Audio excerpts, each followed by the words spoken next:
Kia ora, boys and girls, welcome back to the channel. So we're back with chapter 2, map 2 of Red by Moon, and we're facing up against Kingpin. And I brought in a mutant heavy team, basically the Domino Trinity, along with Archangel and Havoc. That helped me clear the lane, and then you get to the final boss. The final boss is Kingpin. And he's got crit resistance, he's got rapid metabolism and counter strikes. So the main ones are basically he's immune to all ability accuracy reduction, so he's kind of immune to a little bit of Domino's effects. He's also he already shrugs off debuffs really quickly, but then now he shrugs them off 80% quicker. So he's basically like debuff immune. Now, while I was recording this, somebody asked me a question just as I started the Domino fight, and I looked up as it was loading, looked back down, and obviously got completely knocked out. So I wasted Domino, which is kind of a waste because she is the best option I found. Um, but yeah, I really messed that one up. So then I brought in Archangels to test. Oh yeah, so let's talk about the nodes. So he's already shrugs off debuffs really quick. He's got rapid metabolism, which means he'll shrug debuffs 80% quicker, so even quicker. So debuffs against this guy is not going to work. I tried to bring Archangel with the idea of like, or maybe I can get a neurotoxin on him and that would reduce that. But what I didn't read was that he also is immune to ability accuracy reduction. So Archangel, it's not going to work that well. So he's pretty much debuff immune. The one thing that does work is Domino with Massacre has that 1 second flat parry, which still works because it doesn't get shaken off because it's not a percentage thing. It's a flat. This synergy will give you a 1 second stun, so you can still parry this guy really easily with Domino if you're paying attention at the start of the fight. So okay, so then I came in with Havoc.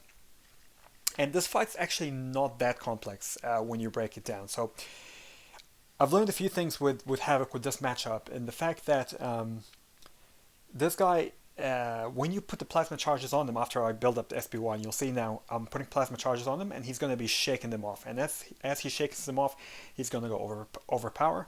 But as he shakes them off, even if he shakes them off immediately, actually what happens is he still takes damage for that. So you'll still be doing a sustainable and reasonable amount of damage over time, even if he's shaking them off like, half a second after you put them on. That's fine. The only problem here is when you're trying to build up to maximize your SP3, it's kind of not great. Now, while I only really figured this out while I was watching the tape back, and I'm recording now, but when I was actually playing, I was thinking about, okay, how do I maximize the SP3? And I mean, the best way obviously is to get him into that overpower, build as many charges, and just before the overpower about runs out, you throw the SP3, which is kind of what I was trying to do here.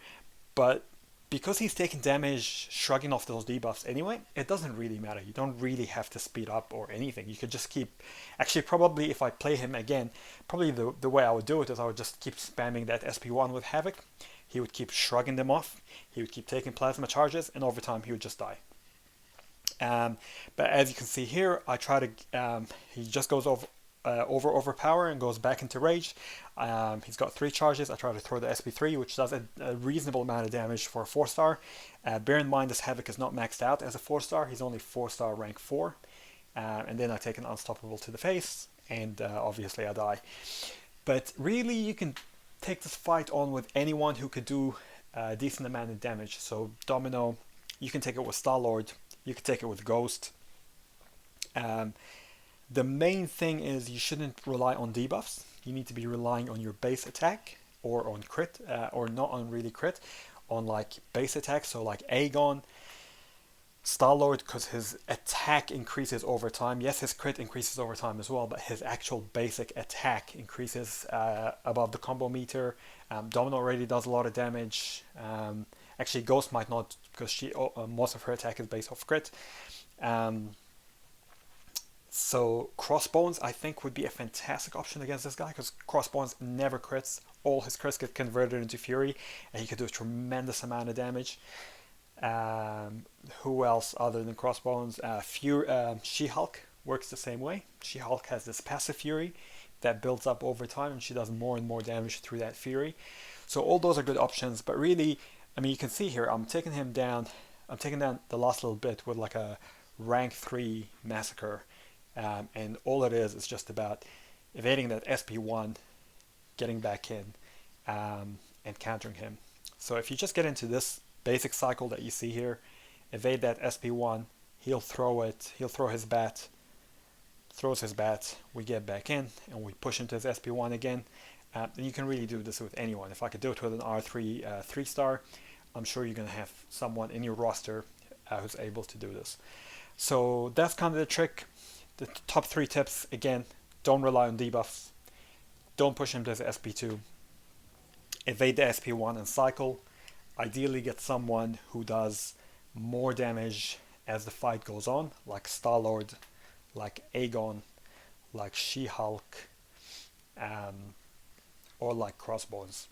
And don't be relying on critical damage, don't be relying on debuffs, be relying on actual attack. So hopefully this helped if you're struggling with this guy.